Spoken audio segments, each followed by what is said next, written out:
విషయం ప్రేమ దాకా వచ్చిందన్నమాట. మాటే కాదన్నా, పాట కూడా పాడేసుకుంటున్నారు.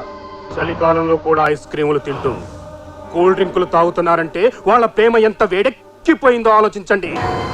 మీరు ఎలాగే ఊరుకుంటే తాళి కట్టి తీసుకొస్తాడా? తల్లించేసి తీసుకొస్తాడు. అప్పుడు ఆల్టర్నేట్ లేక చచ్చినట్టు దాన్ని మీ కోడలు చేసుకోవాల్సి ఉంటుంది. ఎక్కడ చిన్నబాబు?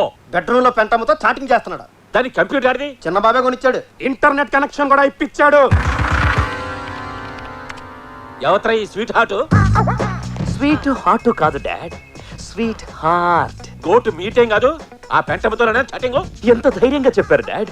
ఈ మాత్రం ధైర్యంగా నేను మీకు చెప్పలేకపోయానేంటి? పోన్లే, నాకు టెన్షన్ తగ్గించారు. ప్రేమించిన వాళ్ళకి ఎందుకురా టెన్షన్? మిమ్మల్ని కన్నా మాకుంటుంది కానీ, అయినా ప్రేమించడానికి సీమ మొత్తం మీద ఆ పెంటతో దొరికిందా నీకు? డాడ్, కాబోయే కోడల్ని పెంటదంటే ఊరుకోను. ఎవర్రా కోడలు? అసలు దాన్ని ఏ రీజన్ తో ప్రేమించావు? రీజన్లు పగకే కానీ ప్రేమకుండవు. దాని గుడిసేంటి, మన బిల్డింగ్ ఏంటి? దాన్ని చేసుకుంటే సీమలో మన పరువేంటి? ప్రేమకి ప్రాంతీయ భేదాలుండవు. సీమైనా, కోనసీమైనా, శ్రీకాకుళమైనా ఎక్కడైనా ప్రేమ ప్రేమే. ప్రేమలో పడగానే ప్రతి వాడికి డైలాగులు వచ్చేస్తాయి. ఎందుకు చెప్తున్నానో అర్థం చేసుకో. దాన్ని మర్చిపో. చచ్చిపోను, మర్చిపో అనకు. నా బుద్ధిలో ప్రాణం ఉండగా దాంతో నీ పెళ్లి జరగదు.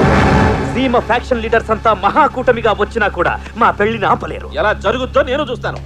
మీ పెద్దోళ్ళున్నారే, ఎప్పటికీ మా పిల్లల మనసుని అర్థం చేసుకోరు.